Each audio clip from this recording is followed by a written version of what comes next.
Hey, welcome, all my right thinkers. Thanks for tuning in to check out your boy P Funk thinking right out here in my lab, and I'm back in Egypt. We're going back. We're going back. I'm in Egyptian mystery. We're gonna talk about She Taught Netta. That's the brother, big brother to right thinking philosophy. Hold on one second. Yeah, sorry about that.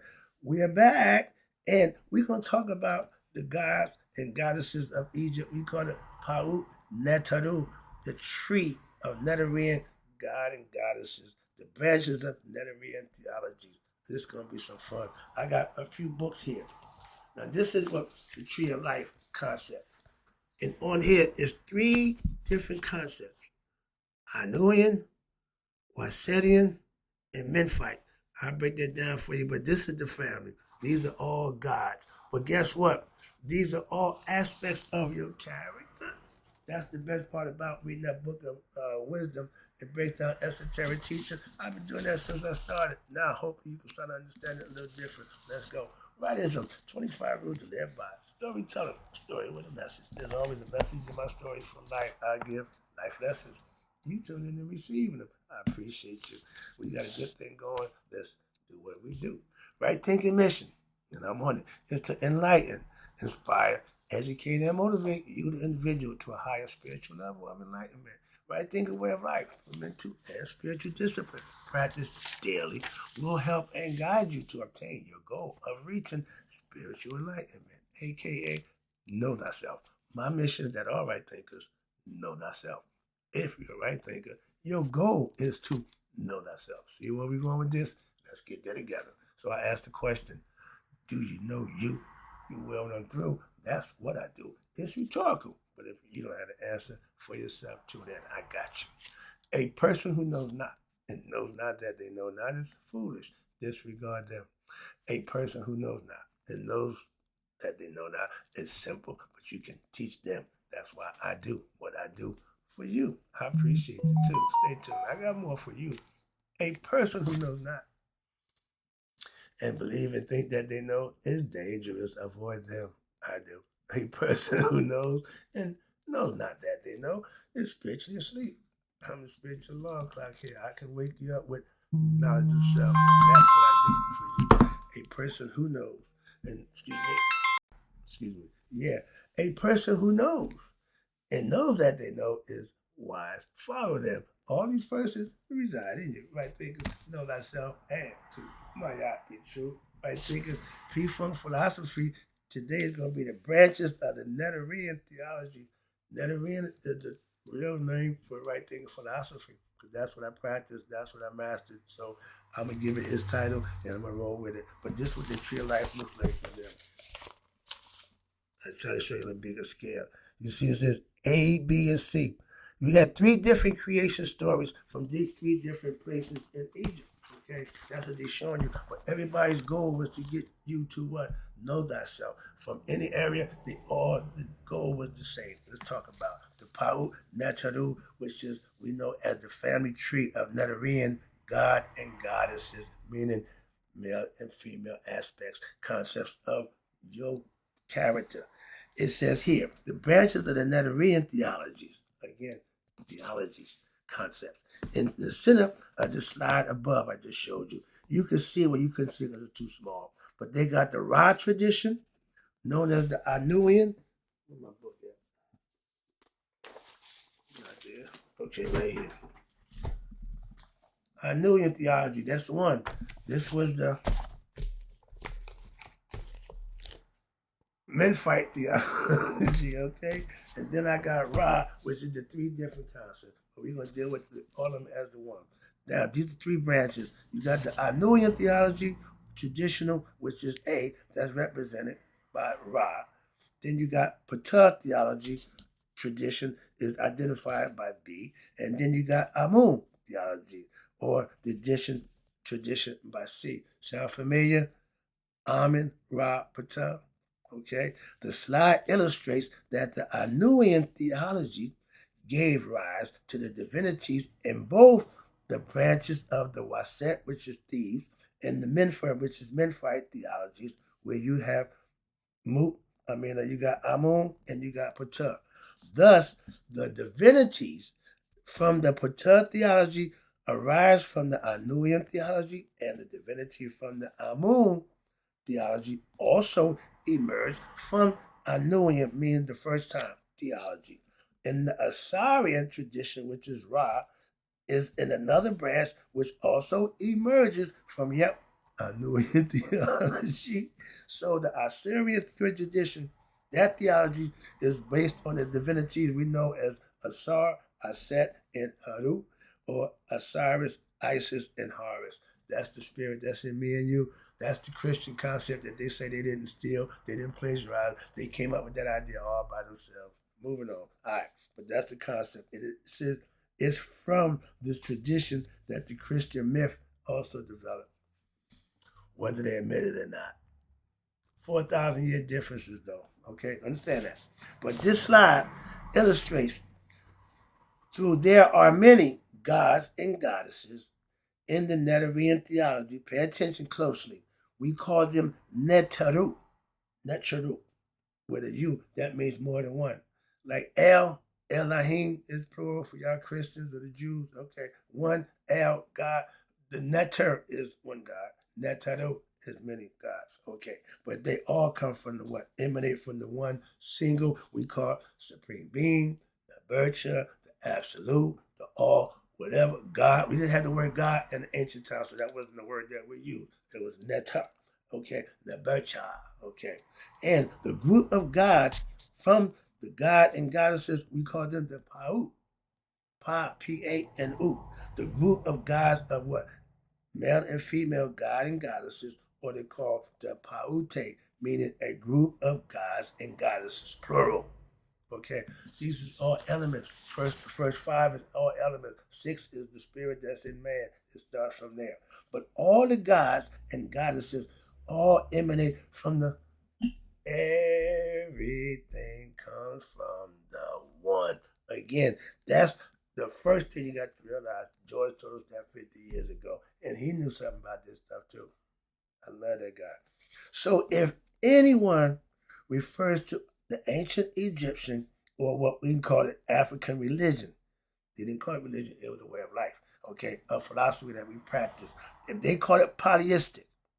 That is an incorrect assessment. Again, and they don't try correcting it. They still assuming that's what it is. Such persons who say this did not do their study of the ancient African religious concepts, or it may be that they are just ignorant or did not care to study to get the truth and real understanding of the concepts of the African religion. If they understood that, then they would have to give what our ancient Egyptian African religion is due respect.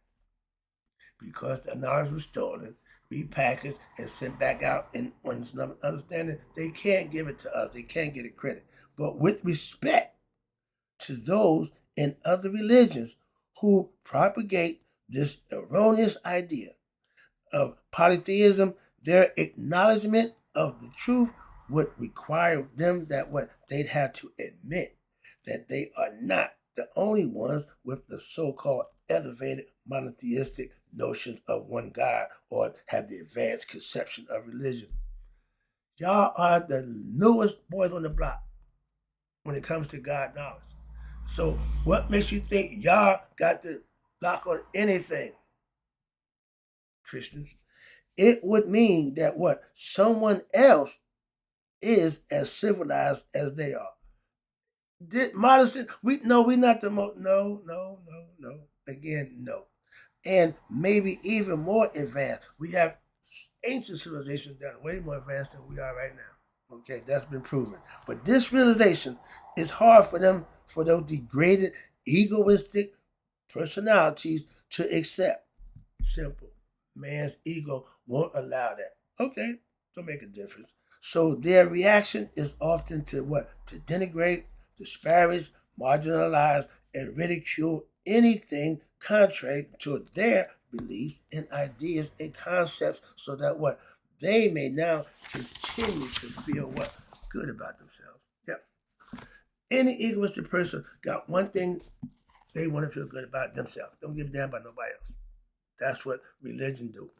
They need that form of egoistic notion of what superiority. The ego self thinks is God. The ego means edging God out. We know that acronym from the ancients. Why? Because when the ego self thinks is God, so there's no godliness in them. They are who they are, and they are human, not God. And I just got finished getting information from my man Carl Jung.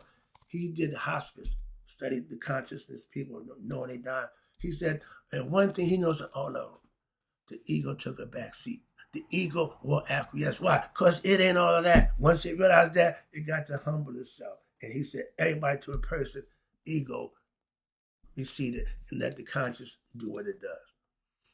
That's hell of a study. That's reality that our ancients told us about. I know what he's talking about, but we knew that a long time ago.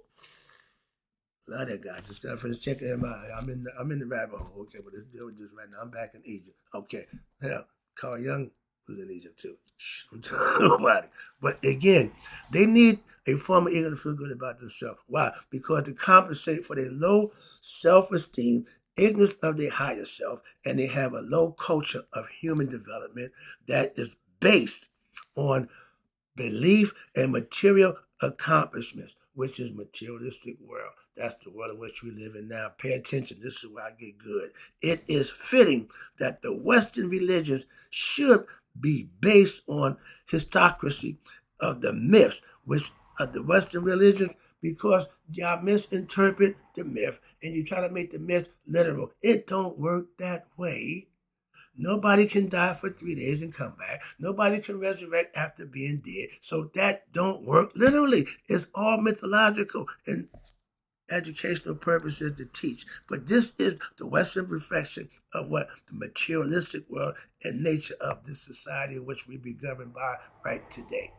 In other words, those types of religions, all of them are materialistic and they are consequently idolatrous. What you mean? Y'all worship idols. Yes, contrary to your own belief system, Western religions practice idolatry. Why? Because they tend to what?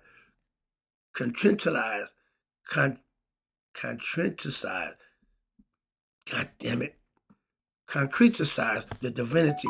I call it making God man. God ain't man. But they tell you right there, y'all breaking God down to a simple concept that you're conceptualizing the divine into one image. Man, no, that's just wrong. I just gave you that lesson too. But one proprietarily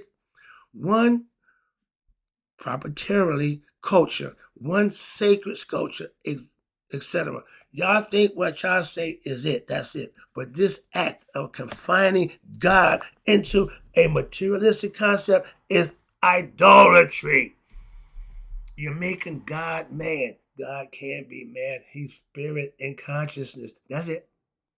That's it. That's it. But no. Again, he's a spirit that's inside us. That's universal. Everybody got it. And he's also in our consciousness that he gave us as the highest level of beings, meaning human beings. We can connect with him consciously. Why? No other animal can and nothing else can communicate with a higher supreme being. So he made man so we can make him. Not in our image, but he made us in his image. He gave us spirit and consciousness with the physical body to manifest for ourselves. He's not like us. But that's the idolatry. And further, all religious cultures, they support the worship of objects, not as expressions of the divine, but not as the African Eastern religion did, but as worthy objects that can bring happiness. Y'all love that cross. Y'all love that cross. Like it's a special. And it's the thing that y'all got Christ on, crucified on, and y'all use it as what? A badge of honor. I wear the eye. The eye means consciousness. The pyramids is the house of power, the house of fire. I understand that. The perfect being. Okay. I symbolically understand what is it symbolically that I do, what I represent. Y'all, on the other hand, practice symbolism and don't have a clue about the symbols. Misinterpret all the meanings, so y'all really don't know what y'all doing. Moving on. And even to the point of Yah will be killing to preserve or acquire these things, objects, things Yah will kill for. Y'all still got our statues of stone. Y'all still got books from dead people that y'all cherish like it's worth gold. Just information, okay? In African and Eastern religions, objects and images are not absolutes. However, they are infused with the divinity symbolically, and since divinity is everywhere and in all things, they are used as objects to focus or to concentrate one's mind. They are not viewed as God. This ain't God. It's a representation concept. But further, they would rather as a lesser, they are not viewed as God, but rather as a lesser manifestation that can be used to gain entry into what we call the transcendental plane of consciousness. Become conscious meaning you have knowledge. And this view is sometimes referred to as animism. And what I have just explained is the correct philosophy, thank you, of animalistic practice by your Christian religious belief system followers. In all materialistic type of society where money, power, image, and fame, etc., becomes what? The God and the goddess that people worship. And therefore, they are leading themselves down the wrong road. As my mother always tell you, road is road to destruction. And y'all love it.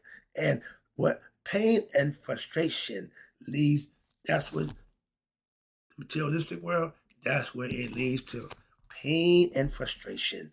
And my favorite, reincarnation. Those who die ignorant coming back again. But those object lovers can never bring abiding happiness, as they are what? Effervescent, limited objects, mean it's going to wear out. Newness don't last long, okay? Worshipping such objects is actually a very degraded form of our human culture today. We love things. We love stuff, new stuff, shiny stuff, gold stuff. Yeah, gaudy stuff. Like kids, they just love like the rainbow colors. So therefore, actually, wait a minute. Therefore, our Western civilization cannot be considered as advanced. Bunch of kids. Rather, it is a devolution from the heights of ancient African culture and philosophy. I agree 100%. That's why I don't do religion. So, right there. I ain't done. I got some more. Hold on. This Netarian, aka right there in philosophy from African notion of religion, is actually superior. Why? Because it actually divinizes the entire creator. We know God as creator, not as things and stuff. That's why. All of these gods and goddesses of the Anointed theology represents elements, I just told you, of creation. Here we go. Why? What you mean? Now we in my domain. Come on. The earth is Geb. Y'all call it Gaia. We know it as Geb. The sky, the heavens, is we call Nut. Water is tough Nut. Air is Shu. Now, that's all elements of God. Watch this. What kind of notion is you when you can't take a step outside of creation, outside of the divinity? Why? When you walk on the earth, you're walking on who? Geb. I am breathing air. When you suck in the air, that's Shu.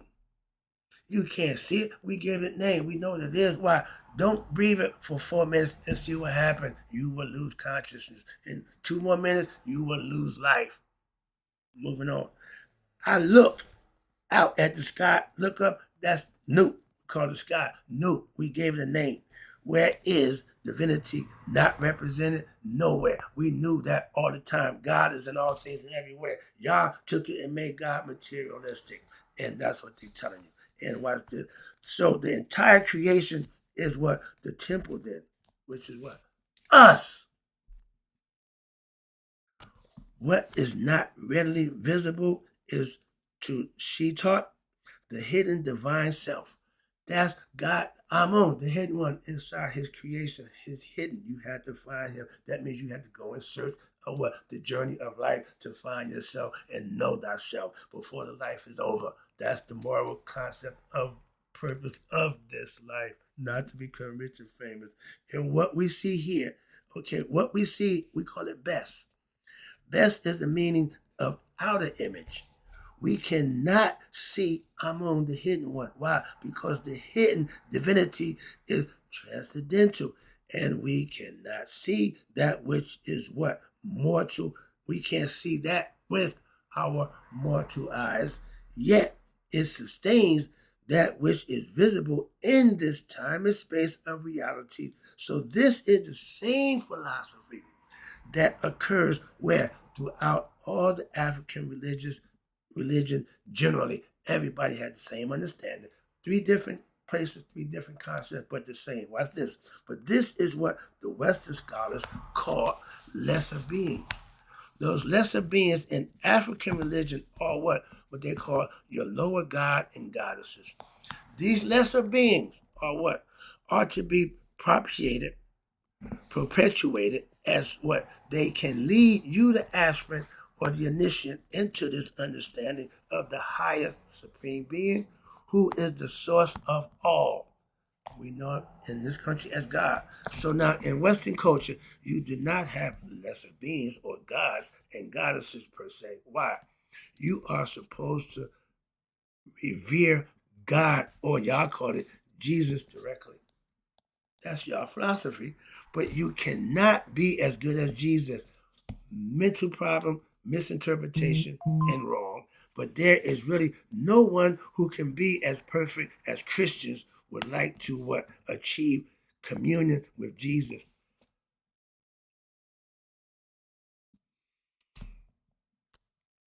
Jesus is the concept that the Christians use, consider God in the flesh. I get that. It's just wrong. It's been wrong since it started. It's still wrong to this day. I don't give a damn what you say. Moving on. I had to make that point known. But y'all think y'all communing with Jesus. Damn Jesus. You better get with God. Consequently, everything is a guilt trip with y'all. As a Christian, seemingly everything you do is wrong. Why is that? Everything you do is upsetting. To who? Everything you do is a problem from the beginning. Thus, the concept of being born in sin. Who gave you that idea? So, consequently, if you're a Christian, Christians have to be seeking forgiveness. Me and my mother just got into it about forgiveness. I don't give a damn about forgiveness. That's y'all concept, not mine. I'm not a Christian. I just told you, that don't mean nothing to me. Why y'all hell bent on forgiving somebody who wronged you? I'm not into that. Moving on. Another reason. Watch this. Forgiveness of all the time. In this way, one cannot have a full communion with the divine and discover true purity of heart. Why? That brings virtue. There is always that separation. Right there. Right there. In religion, there's a separation between you and God, that beholding nature, that inferiority complex that they inflict on you with the wrong concept that you never seem to get away from. But Western religions do have intermediaries. Y'all call them saints and angels. Yeah, wings. We know about that, but we didn't call them that, and that's fine. If that's what works for you, by all means, which are essentially what? The same as gods and goddesses. Again, I don't have a problem with your philosophy, even though they are not referred to in the same way. It is therefore hypocritical for what? Proponents of Western y'all good for this. Y'all are hypocritical for the opponents of Western religions to look down on what? Non-Western religions because of different philosophies when they're doing the same thing. Moving on. So in the Commission system, everything is divine. Maya represents that. Everything she do is the divine. Anything other than that is chaos. That's it fact. Okay? Y'all think it's ego. No, it ain't the ego. The ego just ain't got no coup. It's still God. It's still powerful. It's still got things. But it ain't evil. Chaos is represented by its fat, not the ego, not set, but ego. Okay, you understand everything as spiritual energy, frequency, and vibration. You're a spiritual cosmic force that you are living in and working through and trying to master one's self with what? Knowledge of self. Spiritual discipline, holding oneself accountable to do what? What's right. You got choice to do what? Free will, whatever you choose. There's consequences, that's karma. But in mastering these forces, again, oneself, all aspects of your character, then you are able to transcend and they will influence you to what? Better oneself. Therefore, now you are not initially controlled by what? Your lower nature. Get the concept? You are potentially a master of your own nature. That's what her represents. Master of flesh. That's who Christ represents. Y'all got that thing wrong. We already had that. Okay? Y'all just got it real wrong. Okay? We still are the Son of God, which is the root spirit of us all, which represents an afterlife forever. That's God. But we got that part. Y'all tried it and got it wrong. Excuse me. So now, these systems of divinities, they give us an easier entry, a better understanding into what? Into what we call spirituality. Why? Because we could start with a turtle god of the river of happy.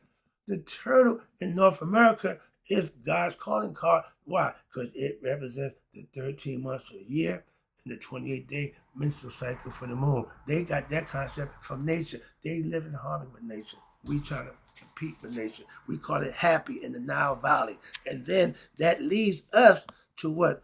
His relatives.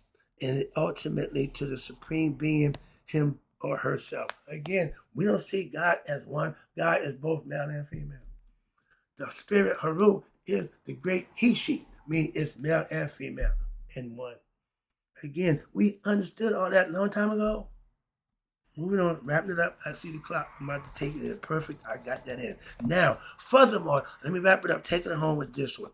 The divinities that represent principles in nature and in our personalities, our character, that we need to gain mastery and control of, their proportions remove, their perpetuations will remove what? Egoism. Your ego have to be checked. And ignorance. Why? With knowledge and understanding, the ego will now be enlightened, so you will no longer be ignorant, making it easier for you, the aspirant, the person, individual, to be able to grasp and therefore fully understand how the control of one's personality, egoistic self, so as to what? Purify one's heart and realize there's a higher essence within yourself. Oh, Lord. Know thyself. That's what they just said. So where? I forgot we in my book. I thought I was still in there. I'm about to freak out. This is my stuff. Sorry. All right, wrapped it up. So the worship and the daily study and meditation of these deities is actually your studying of your own constitutional self, your own psychological makeup, your own psychic, and your own spiritual architecture and the architecture of the universe, becoming one with that cosmic consciousness along with your individual consciousness, which you rise to the level of becoming one with your higher self. Jesus Christ. This is teaching.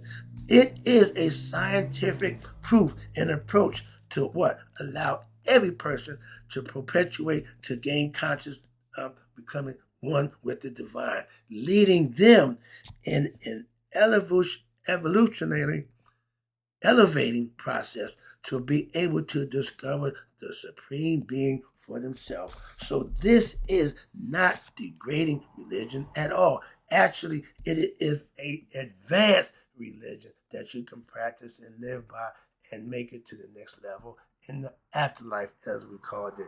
That's what y'all call heaven. We understand, again, different terminology, but the same thing. We're going to tell you how to do it, and we do that, and you practice it. That's how it's done. That's the lesson. I hope you enjoyed it. Woo! Feel good to be back in Egypt. All right, right thinkers, may you all live to be 100, me, 100 miles a day.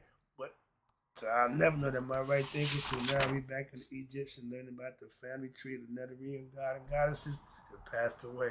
I'm back.